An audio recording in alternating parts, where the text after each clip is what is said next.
묵상할 말씀은 갈라디아서 5장 1절과 13절에서 15절입니다.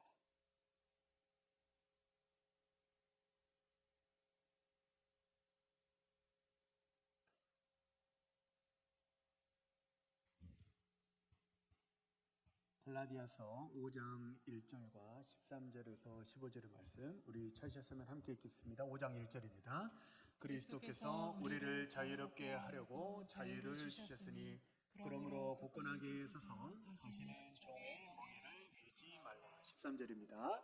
형제들아 너희가 자유를 위하여 부르심을 입었으나 그러나 그 자유로 육체의 기회를 삼지 말고 오직 사랑으로 서로 종노릇 하라. 온 율법은 내 이웃 사랑하기를 내 자신같이 하라 하신 한 말씀에서 이루어졌나니 만일 서로 물고 먹으면 피차 멸망할까 조심하라. 아멘. 할렐루야. 한번 우리 앞뒤 좌측 서로 인사하시죠. 하나님 당신을 사랑하십니다.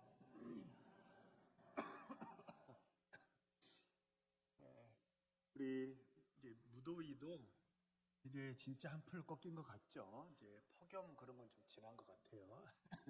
우리 끝까지 우리 항상 강건하시는 우리 사랑하는 성도님들 지금 소망합니다. 우리 한번 고백하겠습니다. 나는 복받은 사람입니다. 우리 교회는 복받은 교회입니다.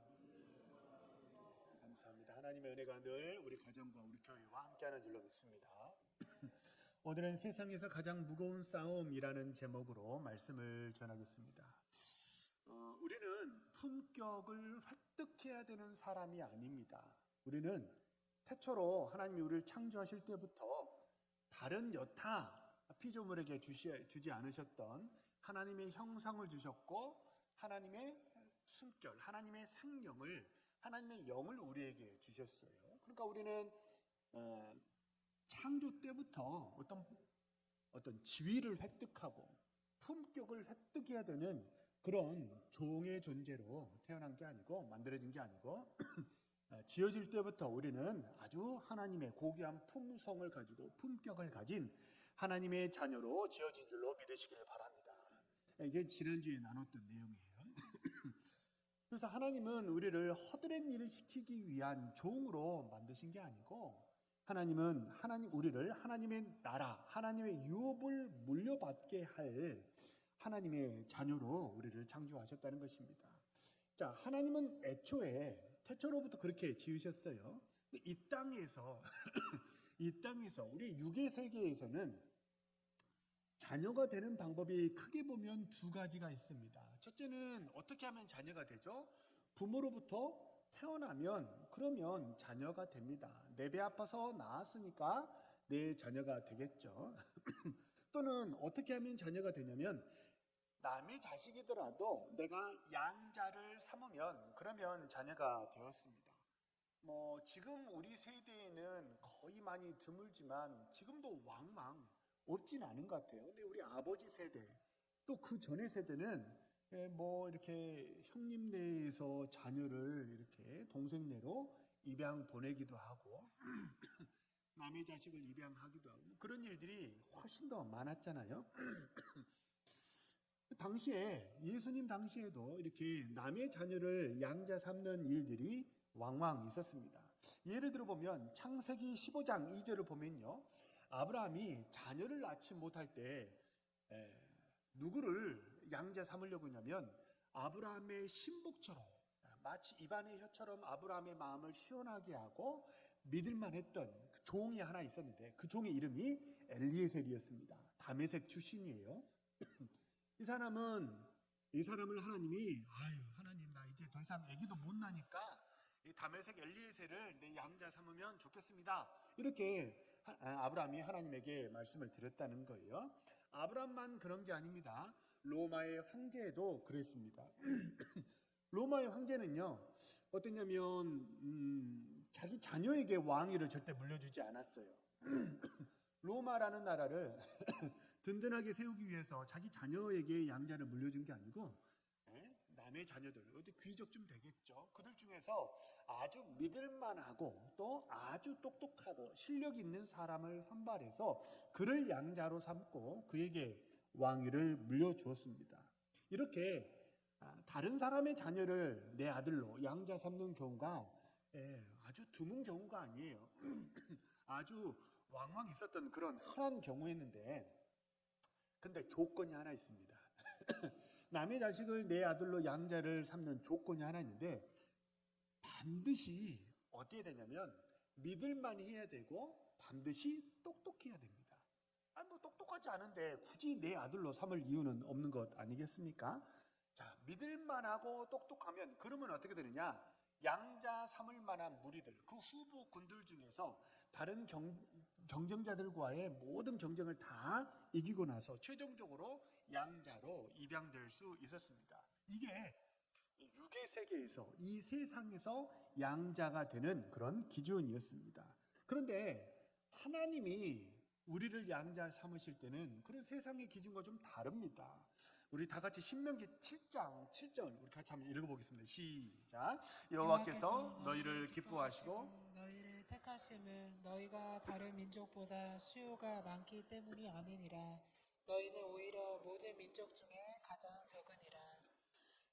보통 세상은 다른 경쟁자들보다 가능하면 믿을만하고 가능하면 똑똑하고 가능하면 실력 있는 사람을 뽑아가지고, 그래서 우리 가문을 좀 빛내줄 그런 목적을 달성해야 되니까 그런 사람을 양자로 입양을 했는데, 그런데 하나님은 달라요. 하나님의 나라를 유업으로 물려주려고 양자를 삼으시는 건데, 하나님이 우리를 양자 삼으시는 기준은 세상과 정반대입니다. 우리가 강하기 때문에 우리를 입양하신 게 아니에요. 우리가 잘나고 똑똑했기 때문에 우리를 입양하신 게 아니에요. 오히려 하나님이 이스라엘이라는 민족, 히브리 민족을 택해서 그들을 아들로 삼으신 이유는 뭐냐면, 되려 모든 민족들 중에서 가장 적고 숫자가 적고 약하기 때문이다. 하나님 그렇게 말씀하세요. 이렇게 약한데도 불구하고 히브리 민족을 자녀 삼으셨고 우리를 하나님께서 자녀 삼아 주셨는 줄로 믿습니다. 그러니까 우리가 잘나고 똑똑해서 그래서 하나님의 자녀가 된 게 아니니까 우리가 교회에 와서 자랑할 게 있어요, 없어요? 자랑할 게 없어요. 우리 항상 내가 정말 부족하니까, 이 부족하니까, 내가 연약하니까, 나 아니면, 하나님 아니면 나를 거두어줄 사람이 없어서 하나님이 불쌍해서 긍휼히 여기셔서 나를 거두어주셨다. 이 사실을 항상 기억하시고 우리 하나님의 성전에서 항상 겸손한 마음으로 신앙생활 하시고 모든 영광 하나님께 돌려드리는 우리 신실한 주의 백성들 모두 되시기를 소망하고 축복합니다. 자, 이렇게 우리가 하나님의 양자가 되었습니다. 하나님의 양자가 되었으니까 우리가 뭐 할 수 있냐면요, 이제 비로소 우리가 하나님을 아버지라고 부를 수 있습니다. 그전에는 아버지가 아니었어요. 그죠? 하나님이었습니다. 그저 이스라엘의 신이었고 전능한 신이라고 우리가 그렇게 알고 있었는데, 근데 우리가 하나님의 아들이 되면서 우리가 뭐가 이제 어떻게 부를 수 있냐면 하나님을 아버지라고 부를 수 있고, 아버지와 자녀 사이에는 어떤 특별한 관계, 특권이라는 것이 주어지게 됩니다. 자, 신약 성경에서는 아버지라고 이렇게 불러요. 자, 퀴즈입니다. 신약 성경에는 아버지라고 불렀거든요. 그럼 구약 성경에는 아버지라는 이름으로 불렀던 이름이 뭐가 있을까요? 그게 여호와입니다. 구약에서는 여호와라고 부른 그 이름이 신약으로 넘어오면 뭐가 되냐면 아버지가 된 거예요. 왜냐하면 구약의 여호와나 신약의 아버지나 어떤 이름이냐면 혈연 관계로, 부자지간의 관계로, 언약의 관계로 맺어진 사이에서만 부를 수 있는 이름이 여호와이고 아버지이기 때문에 그렇습니다. 그러니까 우리가 기도할 때 어떻게 부르면서 기도하는 게 좋냐면, 하나님의 주권을 인정하면서 기도한다라고 할 때는 어떻게 부르냐면 주여 이렇게 부르면서 기도할 수 있습니다. 그런데 하나님 아버지께 내 마음에 좀 답답한 마음, 좀 억울한 마음, 좀 내가 좀 잘 못했어요. 내가 좀 실수하고 잘 못한 게 인정이 돼요. 그럼에도 불구하고 죽을 수는 없잖아요, 하나님. 내가 이렇게 잘 못하지만, 연약하지만 그래도 하나님 나 좀 도와주세요라고 인정에 호소하고 관계에 호소할 때는 뭐라고 부르는 게 좋을까요? 아버지라고 부르는 게 좋아요. 그래서 저는 우리 성도님들이 기도하실 때 아버지라고 부르면서 기도하시는 게 저는 되게 좋다고 생각해요. 저도 새벽에 기도할 때 아버지라고 많이 부르면서 기도합니다. 왜냐하면 아버지라고 부르면 어떤 특별한 이 대화의 관계가 성립이 되기 때문에 그래요. 남의 자식한테는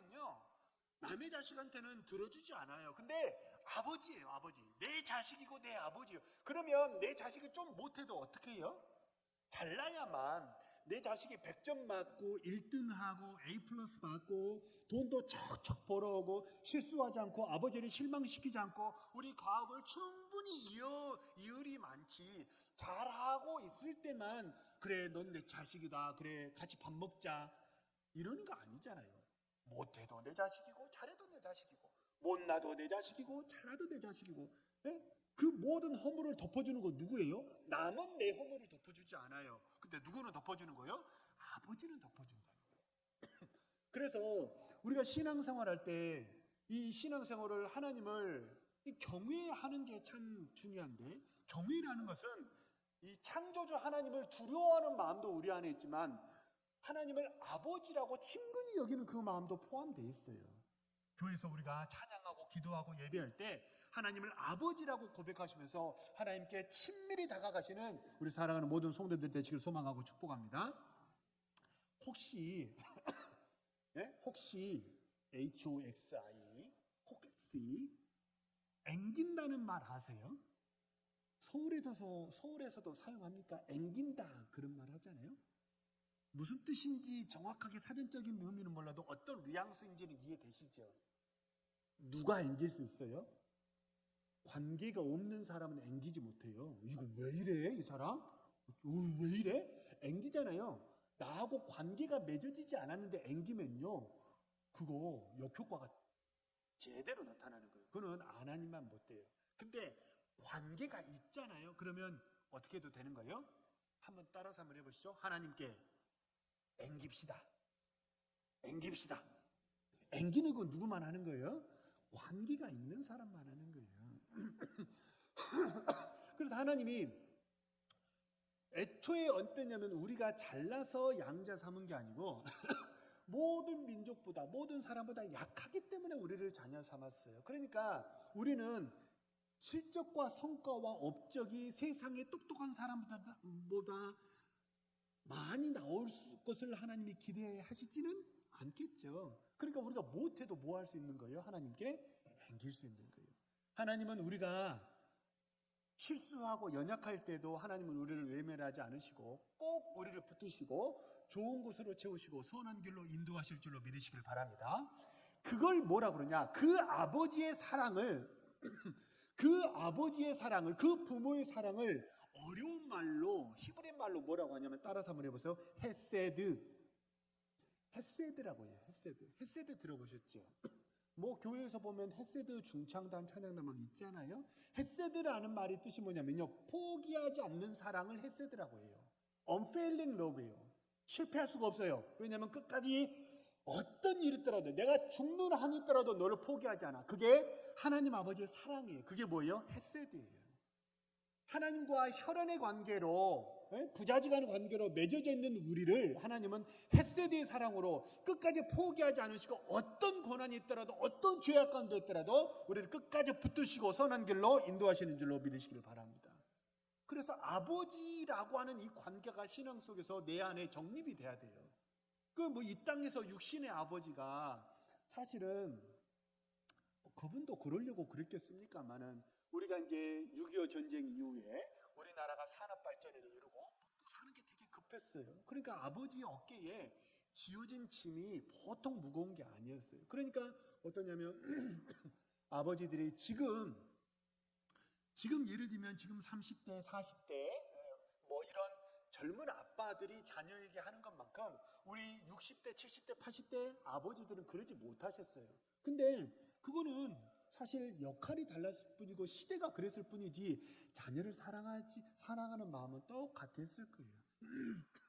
그래서 이 육신의 아버지가 내가 경험한 아버지가 설령 그렇게 우리가 성경에서 말하는 그런 아버지상이 혹시 아니라손 치더라도 우리 하나님 아버지는 변함없는 사랑으로 정말 포기하지 않는 그 사랑으로 어떤 어려움에 내가 처했더라도 하나님이 나를 끝까지 저 천국에 이르도록 우리를 견인하시고 이끌어 가시는 줄로 믿으시기를 바랍니다.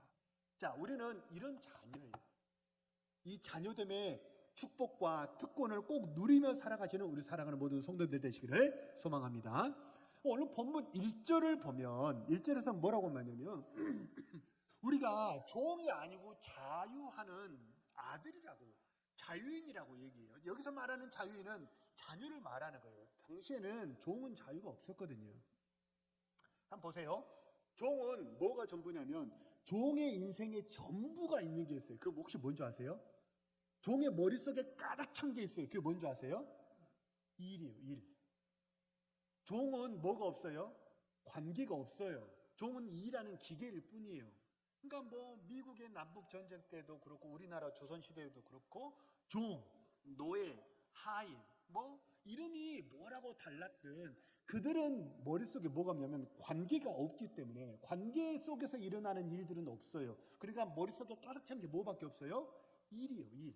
일을 실수하면 안 되는 거예요. 그래서 그 일을 해가지고 뭐 하는 거예요? 주인에게 매맞지 않는 것이, 주인에게 책망받지 않고 그저 수고했다 이 말 한마디 듣는 것이 종의 전부입니다.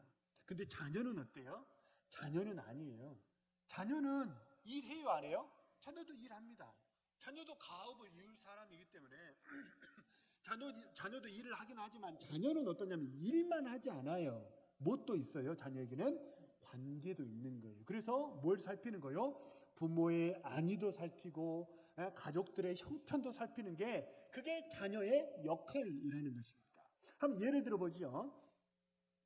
부모님이 자동차를 타고 가다가 접촉사고가 났습니다. 그러면 어디 전화를 해야 돼요? 그렇죠. 보험사 전화해야죠. 거기는 보험사를 먼저 전화해야죠. 보험사에 전화하고 그리고 차 안 빼고 있으면 누가 와요? 경찰이 오죠. 보험사 직원이 오고 경찰이 왔어요. 접촉사고가 나가지고. 그러면 보험사 직원하고 경찰은 뭔만 하는 거예요? 사건 처리만 합니다. 보험사 직원하고 경찰은 딱 사건 처리만 해요. 사건을 어떻게 처리할 것인가? 이 사람이 음주했는가 안 했는가? 누구의 과실이 큰가? 그래서 사건 접수해가지고 처리하는 거. 오직 이것만 보험사 직원과 경찰은 그것만 다루어요. 근데 자녀는 달라요. 소식을 듣고 자녀가 부랴부랴 막 왔어요. 그러면 자녀는 오자마자 보험 접수했어? 누가 잘못했어? 이거 물어요? 아니면 엄마 어디 다친 데 없어? 이거 물어요? 전자예요, 후자예요? 후자죠. 자녀는요, 오자마자 어디 뭐 다친 데는 없냐? 병원에 가서 검사해보자. 아이고, 그러니까 내가 운전한다고 했잖아요. 다시는 혼자 가지 마세요. 내가 운전해드릴게요. 엄마, 어떡해. 자녀는요, 오자마자 눈에 눈물이 그렁그렁 하면서 뭐를 살펴요? 사건을 처리하는 게 아니고 뭘 살펴요? 부모의 안위를 살펴요. 왜 그렇습니까? 자녀이기 때문에 그래요. 여기서 제가 말씀드리는 거는 왜 보험사 직원과 경찰이 자녀가 하는 것처럼 부모의 그 부모님의 형편과 안부를 묻지 않느냐? 그게 논지가 아니에요. 그 얘기를 하는 게 아니에요. 그들은 살피지 않는 게 당연합니다. 왜 당연해요? 그들은 왜 사건 처리만 하는 사람들이에요? 왜 그렇죠? 자녀가 아니니까요. 근데 왜 자녀는 와가지고 눈물이 그렁그렁하면서 부모의 안부를 묻습니까? 왜 그런 거예요? 그게 자녀이기 때문에 그렇다는 거예요.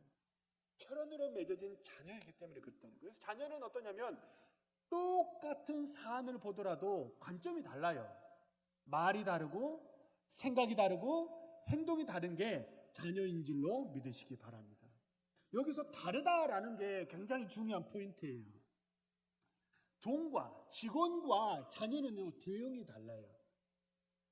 종과 직원과 자녀는 대응이 다른데 다르다라는 말이 세상에서는 네이버에 검색하면 뭐라고 나오냐면 유형이 다르고 종류가 같지 않다 이렇게 나와요. 그러니까 종류가 같지 않다라는 의미로 세상에서는 다르다 이렇게 말을 하지만 성경에서 말하는 다르다라는 말은 어떤 뜻이냐면요. 거룩하다라는 뜻이에요. 우리가 세상과 다르다라는 것은 종류가 다르다라는 뜻이 아니고 무슨 뜻이에요? 거룩하다라는 거예요. 교회는 세상과 다릅니다. 그리스도는 세상과 다릅니다. 우리는 세상과 목표가 다릅니다. 라는 것은 종류가 다르고 그래 너는 네 거 좋은 거 가졌으니까 너는 그 일하고 나는 내 거 좋은 거 가졌으니까 내 삶을 살겠다. 서로 등가의 공식이 성립되는 게 아니에요. 다르다는 건 뭐예요? 수준이 다르고 차원이 다른 거예요. 더 높고 더 거룩한 것을 성경에서 뭐라고 그러냐면 다르다라고 말한다는 거예요. 만약 교통사고의 건을 보더라도 똑같은 상황을 보더라도 지구는 어떠냐면요. 일 처리에 관심이 있어요. 일 처리를 잘해가지고 내가 실수하지 않는 거, 회사에 손에 끼치지 않는 거, 그것이 그들의 목적입니다. 하지만 자녀는 달라요. 일을 빨리 처리하는 거, 손에 나게 하지 않는 거, 그게 목표가 아니에요. 자녀는요, 손에 보더라도 상관없어요. 계속 뭐 하는 거예요? 부모의 안위를 살피면서 뭐 하자고 그러는 거예요? 병원에 가자고 그러는 거예요. 자녀가 병원에 가면 돈 들잖아요. 병원에 가면 돈 드는데 왜 자녀는 가서 CT도 찍어보자, MRI도 찍어보자, 병원에 입원해서 한번 상태를 봐야 된다. 아프고 교통사고 나면 당장은 괜찮더라도 2, 3일 지나고 나면 욱신욱신 삭신이 쑤시고 아파온다. 그러니까 병원에 좀 입원해 계시라. 병원에 입원 들면 간병인 돈도 들어가고요. 약값도 들어가고 입원비도 들어갑니다. 그런데 자녀는 왜 그렇게 하자고 그래요? 목표가 다른 거예요. 목표가. 사람을 살리는 데 목표가 있고 우리 모든 그리스도인은 하나님께 영광 돌리는 것, 그것이 우리 모든 그리스도인의 목표예요. 우리는 세상과 목표가 다르기 때문에 접근하는 방법이 다른 것이 우리 모든 그리스도인인 줄로 믿습니다. 그래서 우리는요, 세상과 다른 목표가 있어요. 우리 다 같이 마태복음 22장 37절 이하의 말씀을 같이 한번 읽어보시죠. 시작. 예수께서 이르시되 내 마음을 다하고 목숨을 다하고 뜻을 다하여 주 너희 하나님을 사랑하라 하셨으니 이것이 크고 첫째 되는 계명이요 둘째도 그와 같으니 내 이웃을 내 자신같이 사랑하라 하셨으니 이 두 계명이 온 율법과 선지자의 강령이니라. 우리는 내가 내 통장의 동그라미가 조금이라도 손해보지 않는 거, 내가 조금이라도 피곤한 일에 휘말리지 않는 거, 그것이 우리 목표가 아니에요. 나 때문에 뭐예요? 하나님이 영광 받는 거예요. 하나님께 영광, 너무 추상적인 말이에요. 쉽게 말하면, 아주 쉽게 표현하면 나 때문에 하나님이 좋은 분이라고 칭찬받는 거. 아, 당신 사는 거 보니까 참 하나님 좋은 분인 것 같아. 당신 사는 거 보니까 교회는 참 좋은 곳인 것 같아. 아, 저 교회는 참 당신 하는 거 보니까 참 저 교회는 좋은 교회인 것 같아. 이것이 하나님께 영광인 줄로 믿으시기 바랍니다. 이게 우리의 목표예요. 거기서 끝나지 않습니다. 하나님께 영광이라는 목표는 반드시 현실적으로 어떤 방법을 취하게 되냐면 이웃을 행복하게 하는 것으로 연결이 됩니다. 하나님께 영광이라고 그러면서 옆에 사람 이맛살 찌푸려지게 하는 게 뭔가 아구가 안 맞는 거예요. 그렇게 될 수가 없어요. 왜냐하면 하나님은 모든 이스라엘의 왕들에게 하나님이 바라시는 게 뭐냐면 백성들을 사랑하는 거예요. 왕이 제사 잘 드리는 거 그거는 물론이고 제사 잘 드려서 하나님을 경외한다. 그것이 뭘로 나타난 거예요? 왕은 백성을 사랑하고 억울한 사람 없게 하고 배고픈 사람 없게 하는 거예요. 하나님이 솔로몬을 그렇게 칭찬하시고 하나님의 솔로몬에게 1,000번제를 드린 솔로몬에게 그렇게 선물을 주겠다고 말씀하셨던 게 뭐냐면 하나님이 솔로몬이 1,000번제를 드리고 나니까 야, 너 이렇게 나에 대한 헌신이 대단하구나. 내가 너에게 무슨 선물을 줄까? 금을 줄까? 금도끼를 줄까? 은도끼를 줄까? 하나님이 물으셨어요. 그랬더니 솔로몬이 뭘 구했어요? 금도끼도 필요 없고 은도끼도 필요 없어요. 하나님 다 있어요. 아버지 다윗이 마련해놔가지고 돈은 많아요. 하나님 나 이 백성 잘 다스릴 수 있도록 듣는 마음을 주세요. 라고 솔로몬이 간구했어요. 그래서 하나님이 주신 게 뭐예요? 지혜예요. 그러니까 지혜는 솔로몬에게 주신 하나님의 지혜는 뭐예요? 다른 사람의 마음을 형편과 처지를 이해하는 마음이에요. 사자성어로 뭐라고 말했죠? 역지사지. 저 사람이 왜 저렇게 행동하는가 그 마음이 이해가 되는 거예요. 백성들의 마음이 이해가 되는 거예요. 그게 뭐예요? 하나님의 솔로몬에게 주셨던 마음이에요. 그래서 솔로몬이 백성들을 잘 다스리고 싶다고 그걸 간구하니까 하나님이 그 마음이 너무 기쁜 거예요. 왜냐하면 그것이 하나님께 영광이기 때문에 그랬어요. 그래서 솔로몬을 그렇게 칭찬했던 거예요. 나 때문에 우리 하나님이 칭찬받으신다면 그것이 하나님께 영광인 줄로 믿으시기 바랍니다. 나 때문에 우리 가족이 그리고 우리 이웃이 옆에 있는 모든 사람들이 나 때문에 세상에 조금 더 행복하게 세상을 살아갈 수 있다면 그것이 이웃을 복되게 하는 것인 줄로 믿으시기 바랍니다. 우리가 조금만이라도 더 그렇게 한다면 그러면 세상이 살만한 세상 되지 않겠습니까? 1절에도 한번 소개해드렸는데요. 한때 MBC의 메인 앵커였던 백지연 씨가 쓴 책이 크리티컬 매스라는 책이 있어요. 그 책에 보면 그가 이렇게 말합니다. 나 때문에 한 사람이라도 행복해지는 것, 100년이 지난 후에도 아름다운 사람으로 추억되고 세상에 기여한 흔적이 남는 것, 그것이 진정한 성공 아니겠냐, 그렇게 말해요. 또 19세기 미국의 목회자이자 시인이었던 랄프 에머슨은 또 이렇게 말합니다. 비슷한 말이에요. 진정한 성공이란 자기가 태어나기 전보다 세상을 조금이라도 살기 좋은 곳으로 바꿔놓는 것, 그것이 진정한 성공이다, 그렇게 말해요. 우리 아버지 세대로부터 우리 그런 말 많이 들었습니다. 우리 그리스도인은 좀 더 참고, 좀 더 손해보고, 좀 더 희생하고, 그런 것이 그리스도인의 삶이다, 그렇게 배우지 않았습니까? 왜 그리스도인이 세상에서 조금 더 손해보고, 조금 더 양보하고, 싸우지 않고, 조금 더 양보하고 그렇게 살아갑니까? 왜 그런 거죠? 그렇게 할 때 뭐가 되는 거예요? 세상이 조금 더 살만한 세상이 되기 때문이에요. 그렇게 양보해야, 그래야 세상에 화평이 찾아오기 때문이라는 거죠. 바라고 소망합니다. 우리가 그리스도인답게 조금 더 양보하고, 조금 더 희생하고, 조금 더 섬기면, 그러면 우리 가정이 행복한 가정이 될 줄로 믿습니다. 우리 교회가 복된 교회가 될 줄로 믿습니다. 우리 공항동이 세상에서 가장 살만한 동네로 바뀌어질 줄로 믿으시길 바랍니다. 우리 그런 의미를 생각하면서 오늘 본문 13절을 같이 한번 읽어보겠습니다. 본문 13절입니다. 시작. 형제들아, 너희가 부르심을 받으니 그러나 그 자유로 육체의 기회를 삼지 말고 오직 사랑으로 서로 종노릇 하라. 우리는 자유를 위해서 부름을 받았어요. 다시 말하면 자녀가 됐다는 거죠. 종은 자유가 없어요. 종은 화장실에 가라고 할 때 가고요, 쉬라고 할 때 쉬고, 밥 줘야 먹는 거예요. 종은 자유가 없어요. 하지만 자녀는 어떠면 자유합니다. 일할 권세도 있고 일하지 않을 권세도 있어요. 근데 그런 자유를 다 가진 것이 우리 그리스도인 줄로 믿습니다. 하지만 우리는 그 자유를 방종의 기회로 삼지 않아요. 육체의 기회로 삼지 않아요. 육체의 기회라는 것은 내 마음대로 하고, 자유를 가졌으니까 내 마음대로 살겠다, 규범도 없이 방종하는 삶을 말하는 거예요. 타락하고 죄 짓는 그런 삶을 말하는 거예요. 육체라는 것은 정욕의 상징, 죄의 상징을 육체라고 빗대어서 말하기도 하잖아요. 그러니까 죄 지을 기회로 어떻게 하면 죄 지을까? 어떻게 하면 좀 요령 피울까? 그렇게 하지 않는다는 거죠. 우리는 어떤 사람이냐면 사랑하기 때문에 더 내가 먼저 희생하고 내가 먼저 종노릇하는 것이 우리 그리스도인인 줄로 믿습니다.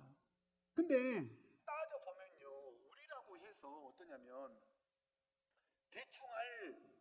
대충 하지 말란 법이 없죠. 우리도 대충 할 수도 있고, 우리도 이익이 되는가 안 되는가 그렇게 따져가면서 돈 되는 것만 할 수 있고요. 이거 딱 아르바이트생들이 하는 것처럼 딱 요만큼만 하고 땡 하면 집에 딱 가버리고 뒤도 안 돌아보고, 뭐 그 뒤로 무슨 일이 있든지 말든지 관계가 없으니까 일만 하니까 땡남 땡녀가 될 수 있다는 거예요. 근데 우리가 그렇게 하지 않는 이유는 뭐냐면 거룩한 목표가 있는 거예요. 우리는 거룩한 목표가 있기 때문에 내 안에 자꾸 치달아가는, 정욕으로 치달아가고 방종으로 치달아가는, 이익이 되는 것만 하고 나에게 칭찬되는 것만 하고 피곤한 건 하기 싫어하는 그런 정욕적인 삶과 우리는 계속해서 뭐하는 사람이에요? 싸우는 사람이에요. 오늘 설교 제목이 세상에서 가장 무거운 싸움인데요. 세상에서 가장 무거운 싸움이 어떤 싸움이에요? 정욕과의 싸움입니다. 내 자신과의 싸움이에요. 김승희 시인이 쓴 세상에서 가장 무거운 싸움이라는 시가 있습니다. 아주 긴 시예요. 시가 아주 길어요. 근데 대략적으로 내용을 발췌하면 이렇습니다. 아침에 눈을 뜨면 당연의 세계가 있다. 당연의 세계는 너무도 당연히 있어서 그 두꺼운 껍질을 벗겨보지도 못하고 당연히 거기에 존재하고 있다. 당연의 세계는 물론의 세계를 길들이고 물론의 세계는 우리 세계를 길들이고 있다. 당연의 세계에 소송을 걸어라. 물론의 세계에 소송을 걸어라. 하루 종일 발이 푹푹 빠지는 당연의 세계와 싸움을 하라. 대략적으로 내용을 이제 몇 구절 발췌하면 내용이 이렇습니다. 시인은 말하는 거예요. 종은 당연한 것만 해요. 종은 당연한 것만 합니다. 그래서 땡 하면 가는 거예요. 거기까지가 9 to 6가 9시부터 6시까지 9 to 6 근무가 종의 계약이었기 때문에 그 다음에는 신경을 쓰지 않는 거예요. 하지만 자녀는 그렇지 않아요. 자녀는 미처 다른 사람들이 신경 쓰지 못하는 것까지 다 마음에 담고 그것을 돌보며 살아갑니다. 그게 뭐냐면 당연의 세계와 싸우는 우리의 삶이에요. 만약 우리가 부모의 희생과 뒷바라지에 감사하지 않고 그 모든 것을 당연하게 여긴다면 어떨까요? 만약 하나님 주시는 은혜와 축복에 감사하지 않고 그것을 당연하게 여기며 살아간다면 어떨까요? 그죠? 우리 모두가 세상 사람들이 하는 것처럼 딱 거기까지만, 내가 해야 될 일 딱 거기까지만 하고 뒤도 돌아보지 않고 신경 딱 끄고 살아간다면, 그러면 우리가 살아가는 세상이 어떻게 될까요? 우리 교회가 어떻게 될까요? 그러면 세상은 점점점 각박해지고 우리 교회도 점점점 삭막해지지 않겠습니까? 하지만 반대로 우리가 먼저 인사하고 우리가 조금 더 돌아보고 우리가 조금 더 먼저 손 내밀고 우리가 조금 더 낮아진 마음으로 섬긴다면, 그러면 우리 가정 가운데, 우리 교회 가운데, 그리고 내 인생 가운데 천국이 이루어질 줄로 믿으시길 바랍니다. 가장 먼저 내가 복 받는 거죠. 내가 복 받는 거죠. 우리 모든 그리스도인들을 통해서 세상에 하나님의 온정이 전해지고 세상에 생명의 역사가 가득하게 될 줄로 믿습니다. 바라고 소망합니다. 우리 사랑하는 모든 성도님들, 다르면 거룩하게 됩니다. 다르면 거룩하게 돼요. 이번 한 주간도 하나님의 자녀답게 말이 다르고 생각이 다르고 마음 쓰는 게 다른 그런 복된 한 주 되심으로 하나님께는 영광이요 이 땅의 모든 이웃들에게는 은혜와 평강을 전하는 축복의 통로가 되시는 우리 신실한 주의 백성들 모두 되시기를 소망하고 축복합니다. 우리 주신 말씀을 놓고 한번 합심해서 동성으로 기도합니다.